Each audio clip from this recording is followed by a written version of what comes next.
हम लोग कई विषयों पर अध्ययन कर रहे हैं और आज हम लोग एक और महत्वपूर्ण विषय पर अध्ययन करेंगे बाइबल में से। और मैंने इस विषय को लिस्ट में नहीं रखा था क्योंकि मैंने सोचा कि शायद आप लोगों को क्लियर हो गया होगा, लेकिन ऐसा मुझे बताया गया, ऐसा पता चला कि किसी ने इस बात के लिए आग्रह किया कि ये विषय जो आज मैं बताने वाला हूँ आपके साथ बांटूं। विषय है न्याय।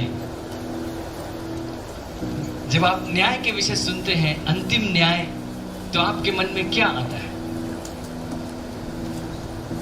क्या डर उत्पन्न होता है? घबराहट होती है? क्या होता है? आइए हम लोग उस अंतिम न्याय के विषय में थोड़ा सा देख ले। प्रकाशित वाक्य की पुस्तक अध्याय 20, प्रकाशित वाक्य की पुस्तक अध्याय 20 और उसके पद 11 से।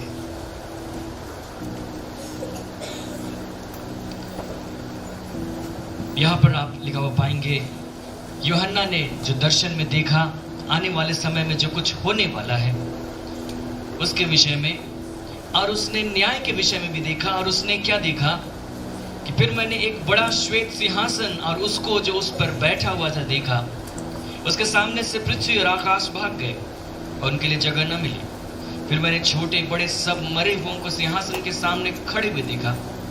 पुस्तकें खोली गई और फिर एक और पुस्तक खोली गई, अर्थात जीवन की पुस्तक। और जैसा उन पुस्तकों में लिखा हुआ था वैसे ही उनके कामों के अनुसार मरे हुओं का न्याय किया गया। समुद्र ने उन मरे हुओं को जो उसमें थे दे दिया, और मृत्यु और अधोलोक ने उन मरे हुओं को जो उनमें थे दे दिया, और उनमें से हर एक के कामों के अनुसार उनका न्याय किया गया। मृत्यु और अधोलोक आग की झील में डाले गए। यह आग की झील दूसरी मृत्यु है, और जिस किसी का नाम जीवन की पुस्तक में लिखा हुआ न मिला वह आग की झील में डाला गया। एक तस्वीर हमारे सामने है। एक श्वेत सिंहासन है, सिंहासन पर कोई विराजमान है। जाहिर है कि परमेश्वर पिता उसमें विराजमान है। फिर मरे हुए लोग उसके सामने खड़े कर दिए गए, उनको जिंदा किया गया था। और लिखा कि छोटे बड़े सब मरे हुओं को सिंहासन के सामने खड़े हुए देखा। पुस्तकें खोली गई और फिर उन पुस्तकों में जो कुछ लिखा हुआ था उसके अनुसार उनका न्याय किया गया। आजकल तो व्हाट्सएप का जमाना है, छोटे छोटे वीडियो बहुत जल्दी घूम जाते हैं मोबाइल से मोबाइल में। कई बार आपने ऐसे वीडियो देखे होंगे, न्याय का सिंहासन है, लोग उसके सामने लाए जा रहे हैं और डर रहे हैं, कांप रहे हैं, पुस्तकें खोली जा रही हैं, अब पता नहीं क्या दिखाई दे रहा है। कुछ लोगों को स्वर्गदूत उठा कर ले जा रहे हैं सेफ सुरक्षित, कुछ लोगों को आग की झील में डाल रहे हैं। और फिर आपके अंदर डर आने लगता है कि पता नहीं मेरा क्या होगा, क्योंकि उसके बाद में एक सवाल छोड़ दिया जाता है ये बताने के लिए, पूछने के लिए कि आपका क्या होगा। अंतिम न्याय जब आप सामना करेंगे तो आपका क्या होगा? आप बच पाएंगे उस आग से? आप बच पाएंगे उस ज्वाला से? क्योंकि यहां पर जब न्याय किया गया तो लिखा गया है कि 13वें पद में या 12वें पद के आखिरी में ही कि वैसे ही उनके कामों के अनुसार मरे हुओं का न्याय किया गया। और 13वें पद के आखिरी में लिखा है और उनमें से हर एक के कामों के अनुसार उनका न्याय किया गया। अब इनके कामों के अनुसार उनका न्याय किया गया। अब जब कामों के अनुसार किया गया तो अपने कामों को जांच करके क्या आप कह सकते हैं कि उस न्याय में हम ठहर पाएंगे? क्या इस संसार का कोई आदमी ऐसा है जो कह सकता है कि हम उस न्याय में ठहर सकते हैं? कई बार जब लोग न्याय की बात को नहीं जानते तो लोग अपने अपने तरीके से सोचते हैं, अपने अपने तरीके से धारणाएं बनाते हैं। अगर आप मिस्र में चले जाएंगे, पुराने जमाने में जब पिरामिड बनाए जाते थे, उस समय के लोगों का सोचना था कि जब आदमी मर जाता है, मम्मी बनाते थे वो लोग, उसके दिल को अंदर छोड़ देते थे कि आखिरकार एक दिन तराजू में इसका दिल तौला जाएगा। एक तरफ उसका दिल, दूसरी तरफ पंख है ना, चिड़िया का पंख। अगर आपका दिल पंख से भारी हो गया तो आप बर्बाद हो गए। अरब देशों की जो फिलॉसफी है, उधर वाले सोचते हैं, जैसा उनकी पुस्तक में लिखा है कि जब न्याय का वक्त आएगा तब ईश्वर के सामने सारे लोग आएंगे और वहां पर तराजू में आपके कामों को तौला जाएगा। अच्छे काम और बुरे काम। अगर आपके अच्छे कामों का वजन बुरे कामों से ज्यादा हो जाता है तो आप बच सकते हैं, लेकिन बुरे कामों का वजन ज्यादा हो गया तो फिर आप दोजख में चले जाएंगे, आपको जन्नत नसीब नहीं होगी। हमारे भारत में जो फिलॉसफी चलती है, यहाँ तो पुनर्जन्म का सिद्धांत, यहाँ पर लोग दूसरे प्रकार से सोचते हैं। लोग सोचते हैं कि आपके जो कर्म है वो आपको बांध देते हैं अगले जन्म के लिए। जो पुराना जो तरीका है, जो पुरानी फिलॉसफी है उसके मुताबिक, और जब तक उन सारे कर्मों को आप चुका नहीं देते तब तक आप उससे छूट नहीं सकते, आपको जन्मों के बंधन में बंधना पड़ेगा।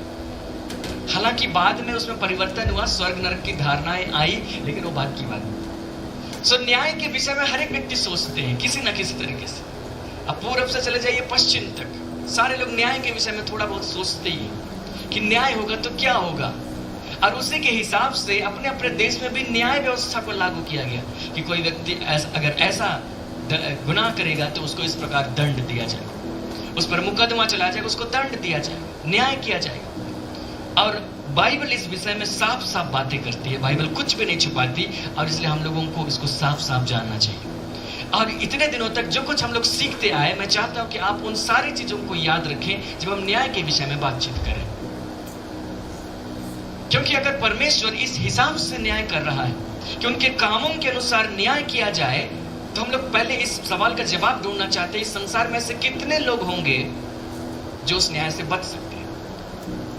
हम इस बात का जवाब ढूंढना चाहते हैं। आइए हम लोग रोमियो की पत्री में सबसे पहले जाएंगे और उसका दूसरा अध्याय। हम लोग न्याय के विषय में अगर देखें कि मनुष्य के कामों के हिसाब से न्याय किया जाए तो क्या हो। कई बार लोग क्या सोचते हैं, वो एक दूसरे से तुलना करते हैं कि मैं तो उससे अच्छा हूं, वो तो मुझसे खराब है, और इस प्रकार ये क्या सोचते हैं कि वो तो सीधा नरक में ही जाएगा, लेकिन मैं उससे अच्छा हूं इसलिए बच जाऊं। कई बार लोग इसी प्रकार से बातें करते हैं, वो बहुत प्रार्थना विनती करता है लेकिन उसका स्वभाव ठीक नहीं है, उससे अच्छे तो हम हैं। कहने का मतलब है कि जब न्याय का दिन होगा तो वो तो सीधा नरक जाएगा, लेकिन हम बच सकते हैं। लेकिन जब न्याय की बारी आएगी तो इस प्रकार से नहीं होगा कि तुलना किया जाएगा कि 100 लोगों में जो सबसे अच्छा होगा उसको स्वर्ग में, फिर बाकी 100 लोगों में जो अच्छा होगा, उस प्रकार से नहीं। परमेश्वर ने किस प्रकार से कहा, रोमियो की पत्री दूसरा अध्याय और इसके 5वें पद से देखिए, ये लिखता है, पर तू अपनी कठोरता और हठीले मन के कारण उसके क्रोध के दिन के लिए, जिसमें परमेश्वर का सच्चा न्याय प्रकट होगा, अपने लिए क्रोध कमा रहा है। वह हर एक को उसके कामों के अनुसार बदला देगा। जो सुकर्म में स्थिर रहकर महिमा और आदर और अमरता की खोज में है, उन्हें वह अनंत जीवन देगा। पर जो विवादी हैं और सत्य को नहीं मानते वरन अधर्म को मानते हैं, उन पर क्रोध और कोप पड़ेगा। उसने कहा कि उसका न्याय, सच्चा न्याय प्रकट होने वाला है, क्रोध का दिन आने वाला है। जब भी आप रोमियो की पत्री को पढ़े, उसके संदर्भ को स्मरण रखें। उसका संदर्भ क्या था? पहले अध्याय में ही पौलुस प्रेरित इस बात को बता देता है कि सिर्फ सुसमाचार के द्वारा लोग धर्मी ठहर सकते हैं। अगर पहले अध्याय उसके 16 और 17 को आप देखें तो आप लिख पाए, और उसके 18 से आगे आखिरी पद तक, पहले अध्याय के आखिरी पद तक उसने इस बात को बताया कि संसार के सब लोगों ने पाप किया, खास तौर से उन लोगों ने जिन्होंने व्यवस्था नहीं पाई, जिन्होंने परमेश्वर की व्यवस्था को नहीं पाई जो सिनाई के पहाड़ पर दी गई थी, क्योंकि वो व्यवस्था सिर्फ और सिर्फ यहूदी जाति तक सीमित थी। बाकी लोग उस व्यवस्था से अनजान थे, लेकिन अनजाने होने पर भी उनके हृदय में कहीं ना कहीं इस बात का बोध था कि क्या सही है और क्या गलत है। अब लोग उसके हिसाब से चुनाव कर सकते थे, लेकिन उन्होंने बुरा ही चुनाव किया। इस बात को उसने 18 से लेकर 32वें पद तक लिखा है। और उसके बाद दूसरे अध्याय में उसने उन यहूदी लोगों के लिए लिखा जिन्होंने परमेश्वर की व्यवस्था को पाया, क्योंकि यहूदी लोग आमतौर पर दूसरे लोगों पर दोष लगाते थे और कहते थे तुम तो मूर्तियों की पूजा करते हो, हम लोग तो नहीं करते, हम लोगों को तो व्यवस्था मना किया गया। उसी प्रकार व्यवस्था में कई बातों को मानते थे, लेकिन बहुत सारी ऐसी बातें थी जिसको मान नहीं पाते थे। सो व्यवस्था की नजर में वे भी दोषी ठहरते थे। सो संसार में दो प्रकार के लोग थे, एक जो जिन्होंने व्यवस्था नहीं पाया और बिना व्यवस्था पाए पाप किया, और यहूदी जिन्होंने व्यवस्था पाया और व्यवस्था पा करके भी पाप किया। और इसी के संदर्भ में जब बातें की जा रही हैं, उस समय प्रेरित पौलुस इस न्याय की बात को सामने रख रहा है। अगर ऐसी अवस्था में न्याय कर दिया जाए लोगों का उनके कामों के अनुसार, तो क्या होगा? तो कैसा व्यक्ति बचाया जाएगा? तो लिखता है कि वह हर एक को, 6वें पद, दूसरा अध्याय 6वां पद, वह हर एक को उसके कामों के अनुसार बदला देगा। जो सुकर्म में स्थिर रहकर महिमा और आदर और अमरता की खोज में उन्हें अनंत जीवन देगा। जो सुकर्म में स्थिर है, उससे डिगा नहीं, उससे भटका नहीं, उससे फिसला नहीं, वहां पर स्थिर। सुकर्म में स्थिर रहकर महिमा, आदर और अमरता की खोज में है, उन्हें अनंत जीवन। और जो लोग विवादी हैं, सत्य को नहीं मानते, अधर्म को मानते, उन पर क्रोध और कोप, उन पर दंड पड़ने वाला है। सो अगर इस हिसाब से न्याय किया जाता तो कितने लोग बचते? सो प्रेरित पौलुस इस तर्क को आगे लेकर चलते हैं। वो कहते हैं कि अन्य जातियों ने पाप किया, उन्होंने व्यवस्था नहीं पाई, यहूदियों ने पाप किया, उन्होंने व्यवस्था पाई। सो कितने लोग थे जो परमेश्वर के सामने खड़े हो सकते? तो लिखता है कि एक भी नहीं। तीसरा अध्याय उसके पद 9 से देखिए, जो परिणाम निकलता है सारे तर्क वितर्क का, जो इसके पहले वो देता है, वो परिणाम यहां इस प्रकार लिखा है। 9 पद से आगे हम पढ़ते, तीसरा अध्याय। तो फिर क्या हुआ? क्या हम उनसे अच्छे हैं? कभी नहीं, क्योंकि हम यहूदियों और यूनानियों दोनों पर दोष लगा चुके हैं कि वे सब के सब पाप के वश में। इसके पहले तक उसने यही साबित किया कि सब के सब पाप के वश में, यहूदी हो या यूनानी हो, यहूदी हो या गैर यहूदी, सब के सब पाप के वश में, जैसा लिखा है। कोई धर्मी नहीं, एक भी नहीं, कोई समझदार नहीं, कोई परमेश्वर का खोजने वाला नहीं, सब भटक गए हैं, सब के सब निकम्मे बन गए, कोई भलाई करने वाला नहीं, एक भी नहीं। उनका गला खुली हुई कब्र है, उन्होंने अपनी जीभ से छल किया है, उनके होठों में सांपों का विष है। और भी आगे बड़ी बातें लिखी है। सो इस संसार में ऐसा कोई मनुष्य नहीं मिला जिसको परमेश्वर कह सके कि यही व्यक्ति है जो धर्मी है। अगर परमेश्वर ने कभी किसी के विषय में ये टिप्पणी की है कि ये व्यक्ति धर्मी पाया गया, तो थोड़े समय के लिए ही था। जैसे नूह के विषय जब उसने टिप्पणी की और लिखा कि नूह खरा व्यक्ति था, अपने समय के लोगों में अच्छा था, परमेश्वर के साथ साथ चलता रहा, तो जल प्रलय के पहले तक चलता रहा। जल प्रलय के बाद में जब नूह खेती किसानी करने लगा, तो उसने क्या किया? दाख की बारी लगाई और शराब पीकर मतवाला हो गया, नंगा पड़ा हुआ था कहीं, तो उसकी रही सही धार्मिकता कहीं पर उतर गई। तो कभी कभी धार्मिकता के अनुसार चलते थे, कभी नहीं होते। अय्यूब के विषय में कहा गया कि अय्यूब खरा व्यक्ति था, धर्मी व्यक्ति था, अच्छा व्यक्ति था। उसके जीवन में सब प्रकार की समस्याएं आ गई, तब भी खरा बना रहा। लेकिन जब उसके मित्र आ गए, तब जाकर वो चुप गया, क्योंकि उसके मित्र उस पर दोष लगाने लगे और कहने लगे, ये तुम्हारे पापों का दंड है, तुमने अगर कोई गलती नहीं की तो ये दंड क्यों आ रहा है? अय्यूब ने कहा कि ऐसा नहीं है। उसने कहा कि मैं ठीक हूं, मैं बिल्कुल ठीक हूं, परमेश्वर अन्याय कर रहा है। उसके तीर मुझ पर लगे, वो मेरे खिलाफ हो गया है। उसने परमेश्वर पर दोष लगाना शुरू किया। तो खरा था, धर्मी था, कितने समय तक? कुछ समय तक। और जब नौबत आई तो उसकी धार्मिकता की गले खुल गई। उसी प्रकार जितने भी लोग अगर बाइबल में जिनको धार्मिक का दर्जा दिया गया किसी समय, तो हमेशा जिंदगी भर के लिए नहीं था, वो किसी खास समय में लोग धर्मी पाए गए थे। सो इसीलिए बाइबल में ऐसा कहा गया कि सारे लोगों के पूरे जीवन को देख लिया जाए तो यही नतीजा निकलेगा जो पद 10 में है, कोई धर्मी नहीं, एक भी नहीं, एक भी नहीं। और उसी प्रकार हम लोग इसके 23वें पद 23 अगर हम लोग देखें तो लिखता है कि इसलिए कि सबने पाप किया और परमेश्वर की महिमा से रहित। सबने पाप किया, क्या यहूदी हो चाहे गैर यहूदी हो, सबने पाप किया और परमेश्वर की महिमा से रहित। तो इस संसार में ऐसा कोई भी नहीं जो सुकर्म में स्थिर रहकर महिमा और आदर और अमरता की खोज में लगा रहा, क्योंकि परमेश्वर के देखने के हिसाब से कोई धर्मी नहीं, एक भी नहीं। तो इस हिसाब से अगर परमेश्वर लोगों को उनके पापों का दंड दे तो कितने लोग उस न्याय को बर्दाश्त कर सकते हैं? कितने लोग सोच सकते हैं कि हम लोग नरक की आग में नहीं जाएंगे? कितने लोग सोच सकते हैं कि आग की झील में हमको डाला नहीं जाएगा? हो सकता है कि कोई सोच सके, लेकिन जब परमेश्वर न्याय करने लगे तो कोई नहीं बचा, क्योंकि इस बात को साफ साफ लिख भी दिया गया। इसी तीसरा अध्याय पद 19 को देखिए, और यहां पर देखिए लिखा है, हम जानते हैं कि व्यवस्था जो कुछ कहती है उन्हीं से कहती है जो व्यवस्था के अधीन है, इसलिए कि हर एक मुंह बंद किया जाए और सारा संसार परमेश्वर के दंड के योग्य ठहरे। कौन उसके दंड के योग्य ठहरे? सारा संसार। इस संसार में ऐसा कोई भी नहीं जो परमेश्वर के सामने आकर कह सके कि देख प्रभु, मैं खरी चाल चलता आया हूं, जैसे आदमी की तुझे तलाश थी वो मैं हूं। कोई नहीं कर सकता, क्योंकि परमेश्वर ने साफ कर दिया कि सारा संसार परमेश्वर के दंड के योग्य ठहरे। उसने व्यवस्था को इसीलिए दे दिया था ताकि व्यवस्था के द्वारा यह ज्ञात हो जाए कि जिसको लोग पाप नहीं समझते वो भी पाप है, जिसको लोग सोचते थे कि ये तो ठीक होगा, लेकिन जब व्यवस्था आ गई तो पता चला कि नहीं, वो तो गलत था। और परमेश्वर का नजरिया और हमारे नजरिए में अंतर है।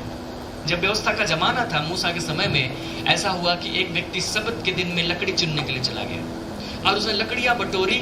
अब लोगों ने उसको पकड़ लिया क्योंकि सबत के दिन में विश्राम किया जाता था, लकड़ियां क्यों बटोरने लगा।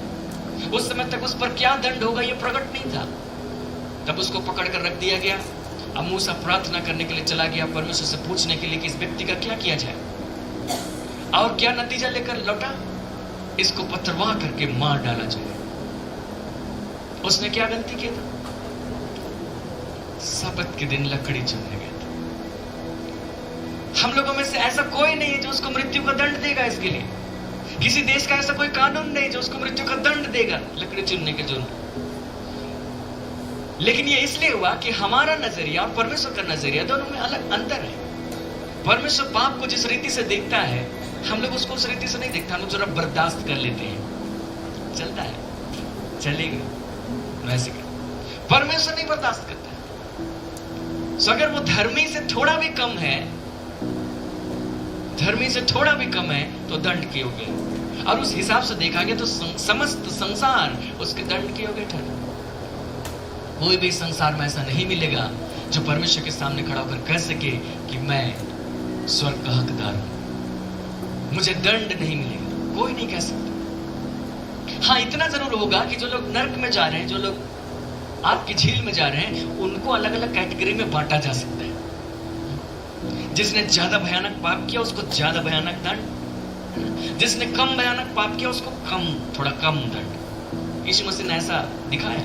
हम उसको मत्ती की पुस्तक में पढ़कर देख सकते हैं। मत्ती की पुस्तक और उसके अध्याय 11 और उसके 20 से आगे हम लोग देखते हैं। यहाँ पर यीशु मसीह उलाहना दे रहे थे उन लोगों को जो खुराजीन के थे, बैतसैदा के थे, कफरनहूम के थे, और उनकी तुलना की जा रही थी ऐसे जगहों से जहां परमेश्वर ने पहले अपना न्याय प्रकट किया था। 20वां पद से देखिए, लिखता है, तब वो उन नगरों को उलाहना देने लगा जिनमें उसने बहुत से सामर्थ के काम किए थे, क्योंकि उन्होंने अपना मन नहीं फिराया था। हाय खुराजीन, हाय बैतसैदा, जो सामर्थ के काम तुम में किए गए, यदि वे सूर और सैदा में किए जाते तो टाट उड़कर राख में बैठकर वे कब के मन फिरा लेते। जब आप यहेजकेल की पुस्तक पढ़ते हैं, उसके 28वें अध्याय, वहां पर सूर और सैदा का जिक्र आता है और उसके विरुद्ध जो न्याय होने वाला था उसका भी जिक्र है वहां पर। सो एक समय था जब परमेश्वर ने सूर और सैदा को उसके पापों का दंड दिया था, विनाश आया था उस पर। लेकिन यहां पर यीशु मसीह गए और कह रहे हैं कि सूर और सैदा में अगर मैंने ये काम किया होता तो वे कब के मन फिरा लेते, लेकिन तुम लोग जो खुराजीन के हो, बैतसैदा के हो, अभी तक मन नहीं फिराया। सो नतीजा क्या निकलेगा? 22वां पद, परंतु मैं तुमसे कहता हूं कि न्याय के दिन तुम्हारी दशा से सूर और सैदा की दशा अधिक सहने योग्य होगी। न्याय के दिन तुम्हारी दशा से, अर्थात खुराजीन और बैतसैदा की दशा से, जो सूर और सैदा है उसकी दशा अधिक सहने योग्य होगी। मतलब दंड तो दोनों ही को मिल रहा है, कोई बच नहीं रहा। इस वजह से नहीं बोले कोई बच रहा है, दंड तो दोनों ही को मिल रहा है। खुराजीन को भी मिल रहा है, बैतसैदा को भी मिल रहा है, सूर और सैदा दोनों को मिल रहा है। लेकिन जिसकी दशा अधिक सहने योग्य है वह सूर और सैदा, मतलब उनके पापों को थोड़ा कम आंका जा रहा है, कम गिना जा रहा है, क्योंकि उन्होंने तो, सूर और सैदा के लोगों ने तो परमेश्वर के लोगों का विरोध किया था, और यहाँ बैतसैदा और खुराजीन के लोगों ने तो खुद परमेश्वर के पुत्र का विरोध किया है। दोनों के पापों में अंतर है। तो दोनों के पापों में अंतर, दोनों के दंड में भी अंतर है। हो सकता है सूर और सैदा वाले थोड़ा सहने योग्य अवस्था में रहे, लेकिन खुराजीन वाले लोग ज्यादा कठिन आग में रहेंगे। आगे 23वें पद से, हे कफरनहूम, क्या तू स्वर्ग तक ऊंचा किया जाएगा? तू तो अधोलोक तक नीचे किया जाएगा। जो सामर्थ के काम तुझ में किए गए, यदि सदोम में किए जाते तो वह आज तक बना रहता। और मैं तुमसे कहता हूं कि न्याय के दिन तेरी दशा से सदोम की दशा अधिक सहने योग्य होगी। सदोम और अमोरा को परमेश्वर ने दंड दिया था, वहां पर आग और गंधक बरसी थी, पूरा नगर जल गया, कोई नहीं बचा। और उसने कहा कि उनसे ज्यादा भयानक दंड किसको मिलेगा? जो कफरनहूम के रहने वाले। क्यों? क्योंकि कफरनहूम में खुद यीशु मसीह ने आकर प्रचार किया और उन्होंने मन नहीं फिराया, उन्होंने मन नहीं फिराया। लेकिन सूर और जो सदोम और अमोरा था, वहां पर तो खुद यीशु मसीह नहीं गया था, इसलिए उनका जो भी पाप था, दोनों की तुलना की जाए तो उनका पाप कम ठहरे, सहने योग्य ही ठहरेगा। लेकिन जो कफरनहूम के लोग थे, उनका दंड सहने योग्य नहीं ठहरेगा। सो न्याय के विषय में बात करें तो सिर्फ दंड के विषय बात कर सकते हैं, अपने कामों के हिसाब से बात करेंगे। हाँ, उस दंड में हम अलग अलग विश्लेषण कर सकते हैं कि मेरा पाप कम है, तेरा पाप ज्यादा है, तो मैं ज्यादा सहने योग्य अवस्था में रहूंगा। लेकिन कोई ना सोचे कि मैं तुमसे अच्छा हूं, इसलिए मैं स्वर्ग में जाऊंगा, तुम लोग तो नरक ही जा रहे हो। आप भी नरक ही जा रहे हैं बस थोड़ा सा सहने योग्य हो सकता है। लेकिन क्या पता कि इस पाप को आप किस नजर से देख रहे हैं, परमेश्वर उसको किस नजर से देख रहे हैं। सो परमेश्वर के सामने हम लोग इस प्रकार से बात नहीं कर सकते। इंग्लिश में दो शब्द आते हैं, रिलेटिविज्म और एब्सोल्यूट। रिलेटिविज्म मतलब तुलनात्मक रूप से। लोग जब न्याय की बात करते हैं तो तुलनात्मक रूप से सोचते हैं कि मैं अच्छा हूं, वो अच्छा है, वो अच्छा है, लोग अच्छे हैं, उसके हिसाब से परमेश्वर देगा, ऐसा सोचते हैं। लेकिन जब न्याय से सामना होगा तो हम लोगों को तुलनात्मक रूप से सामना नहीं होगा, हम लोगों का सामना होगा एब्सोल्यूट से, जो सिद्ध है उससे, जो सिद्ध है, सब उसमें कुछ भी खराबी नहीं, उस चीज से सामना हो। हम लोग किसी दूसरे व्यक्ति से तुलना नहीं किए जाएंगे, हम खुद परमेश्वर के सामने तुलना की जाएंगे, यीशु मसीह से तुलना की जाएंगे। तो यीशु मसीह से तुलना की जाएंगे, उससे जरा भी कम पाए गए तो दंड के योग्य, सारा संसार परमेश्वर के दंड के योग्य। सो ये बहुत भयानक बात है। ऐसी दशा में तो कोई बचेगा ही नहीं, ऐसी दशा में कोई बच भी नहीं सकता। कैसे बच सकता है? क्या दलील देगा? कुछ दलील नहीं दे सकते। लेकिन जब हम न्याय की बात कर रहे हैं तो हम इतना जानते कि परमेश्वर ने उस न्याय से बचाने के लिए, छुटकारा देने के लिए हमारे पास एक उपाय भेजा, और यीशु मसीह ने इस उपाय के विषय में इस प्रकार से कहा। 5वां अध्याय यूहन्ना के सुसमाचार में और उसके 22वें पद से,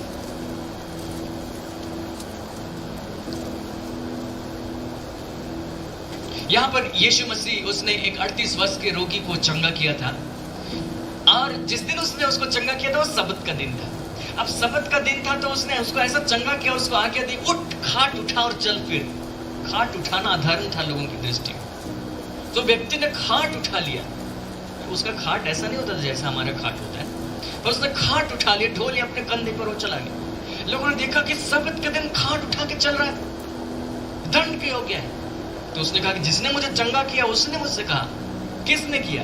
तो पता चला यीशु ने किया। तो अब दोष यीशु पर आ जाता है। परमेश्वर की तरफ से कैसे होगा ये आदमी, सबत के दिन काम करने बोलता है?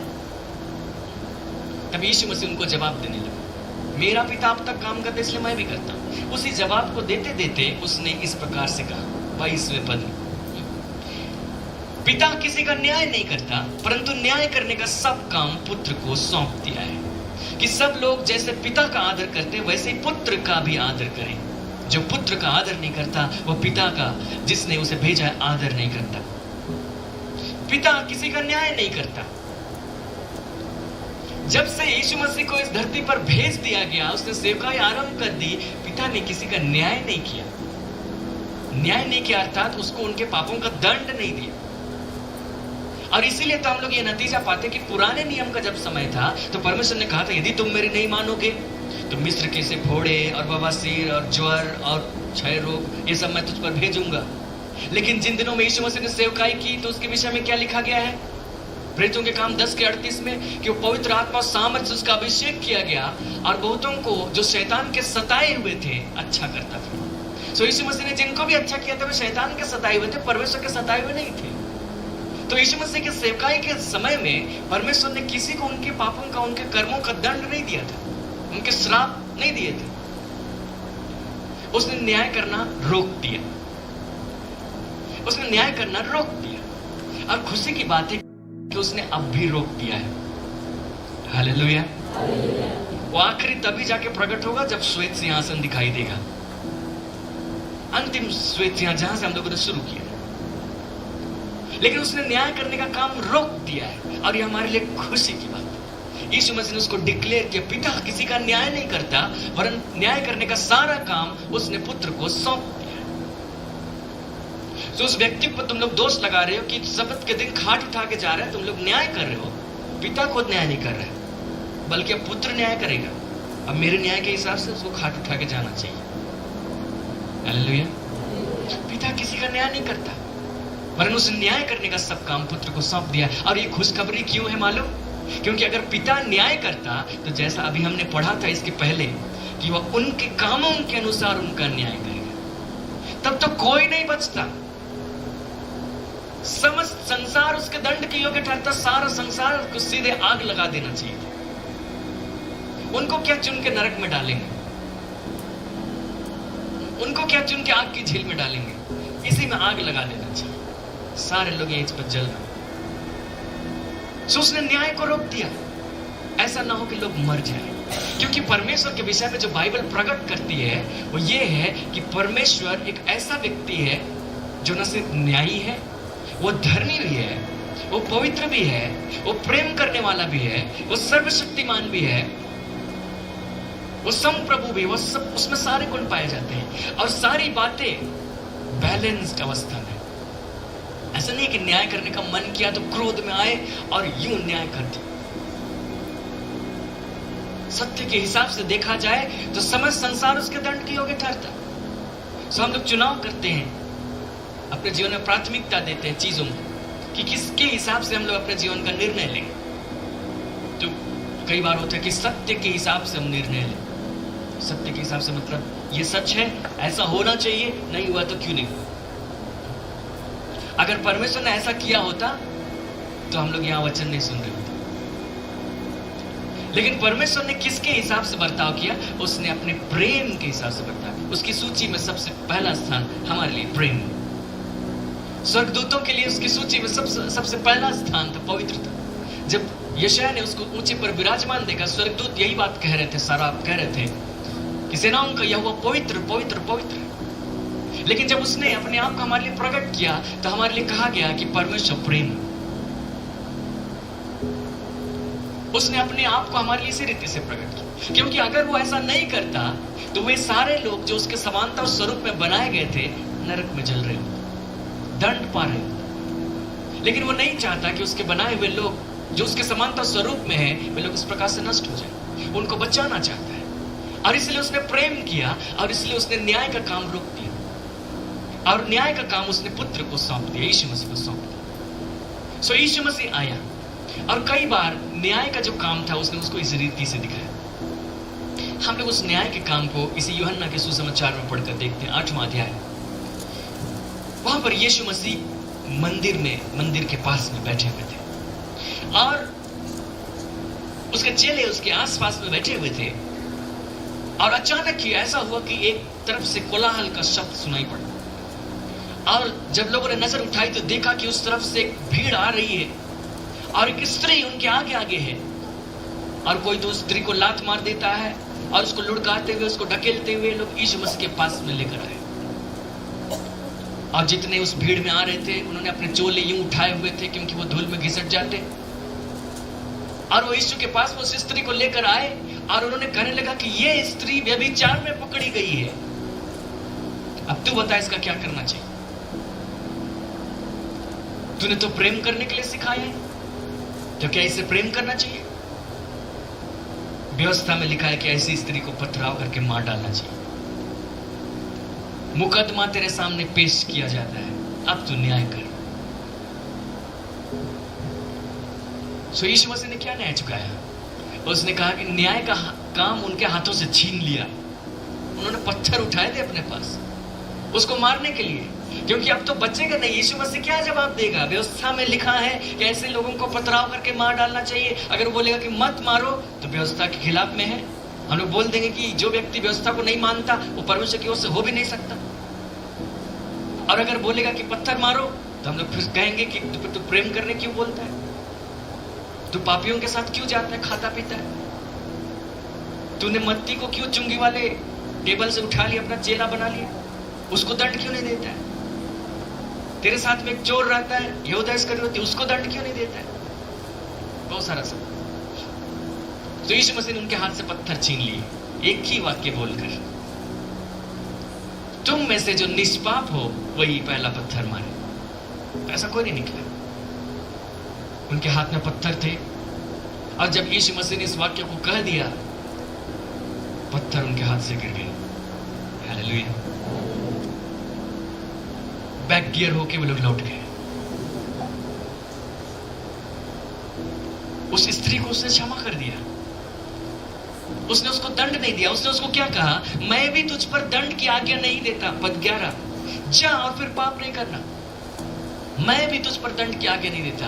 अगर वहां पर कोई न्याय कर सकता था तो वहां पर सिर्फ यीशु मसीह न्याय कर सकता। उसने क्या कहा, पिता किसी का न्याय नहीं करता, उसने न्याय करने का सब काम पुत्र को सौंप दिया है, उसने न्याय करने का सब काम पुत्र को सौंप दिया है। और वो क्या न्याय कर रहा है, जा मैं भी तुझ पर दंड की आज्ञा नहीं देता। लेकिन व्यवस्था के मुताबिक तो यीशु मसीह को करना चाहिए था, उसको दंड की आज्ञा देनी चाहिए थी, तो फिर वो दंड कहां चला गया? तब तो यीशु मसीह ने अन्याय किया, व्यवस्था को दरकिनार किया। नहीं, ऐसा नहीं हुआ। वो परमेश्वर का वो मेमना था जो जगत का पाप उठा ले जाता था। हालेलुया। उसने उस स्त्री के पाप को उसके ऊपर से ले लिया, ताकि वो क्रूस पर उसके पाप को अपने ऊपर ले ले, और उस स्त्री के बदले में उस दंड को वो खुद में ले ले। हालेलुया।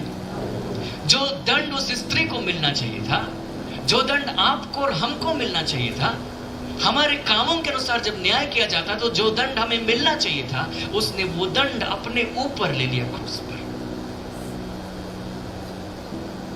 उसने व्यवस्था को दरकिनार नहीं किया। सचमुच दंड तो मिलना ही चाहिए था।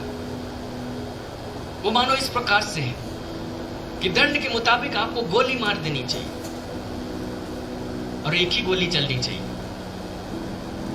लेकिन यीशु मसीह हीरो बनकर सामने आ गया, आपके सामने गोली उसने खा ली, आप बच गए, हम बच गए। जो उस स्त्री के सामने वो आ गया और उसने वो दंड खुद अपने ऊपर ले लिया क्रूस पर, ताकि हम लोग उस दंड से बच जाए। सो परमेश्वर अगर हमारे कामों के हिसाब से हमको न्याय चुकाता तो हमें से कोई नहीं बचता, लेकिन जब यीशु मसीह न्याय कर रहा है तो उसने क्या किया, उस न्याय में उसने दंड को खुद अपने ऊपर ले लिया, खुद अपने ऊपर में ले लिया, ताकि हम पर दंड की आज्ञा ना हो। हम लोग इसको रोमियो की पत्री में इस प्रकार लिखा हो पाएंगे, 8वां अध्याय, रोमियो की पत्री 8वां अध्याय और उसके पद 3, यहां पर देखिए, ये लिखा है, क्योंकि जो काम व्यवस्था शरीर के कारण दुर्बल होकर ना कर सकी, उसको परमेश्वर ने किया।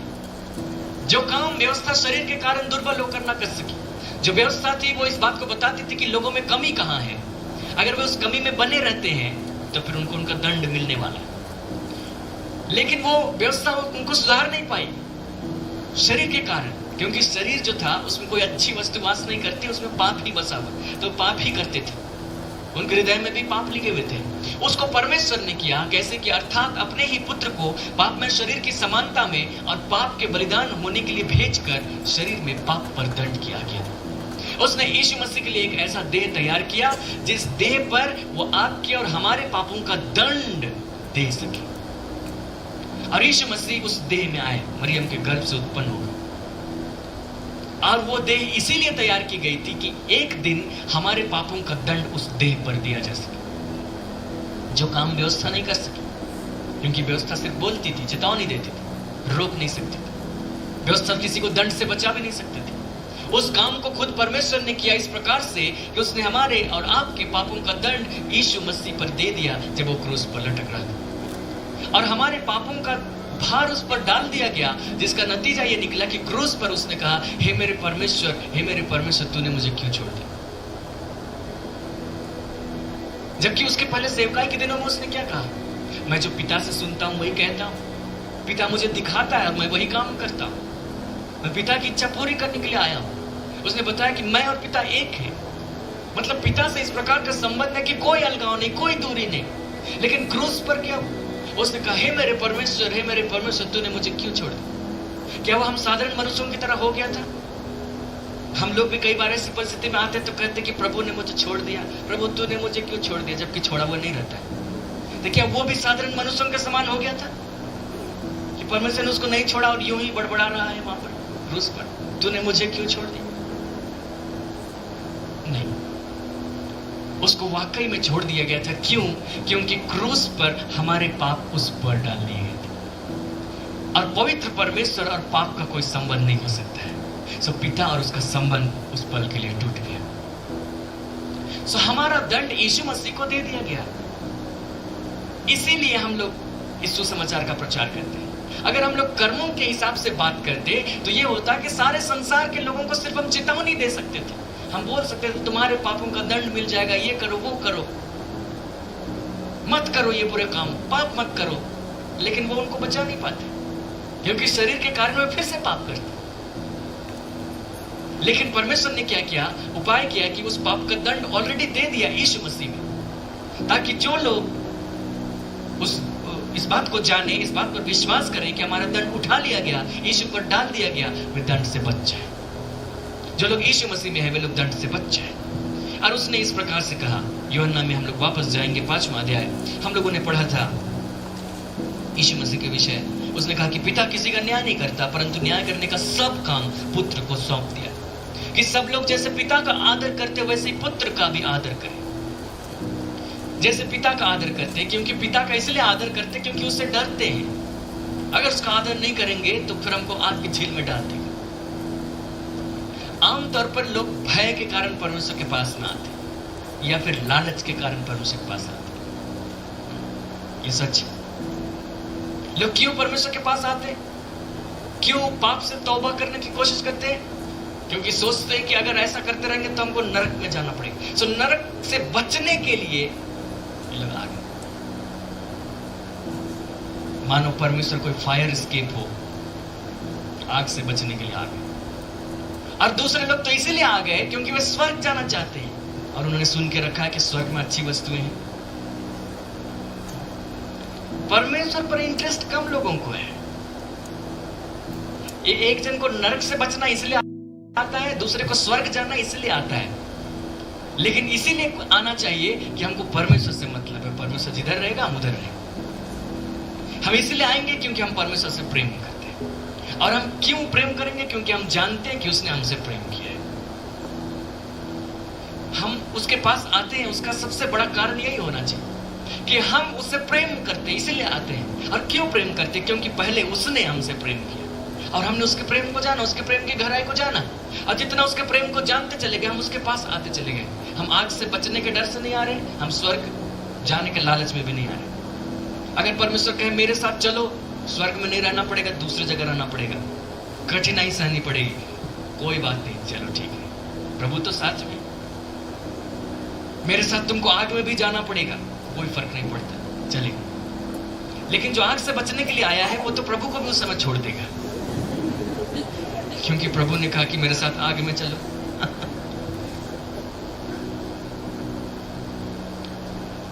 तो इसलिए पिता का लोग आदर करते हैं, किस डर से? न्याय के डर से। तो इसीलिए उसने न्याय का काम पुत्र को सौंप दिया कि पुत्र का भी आदर करें, क्योंकि अब न्याय कौन करेगा? पुत्र करेगा।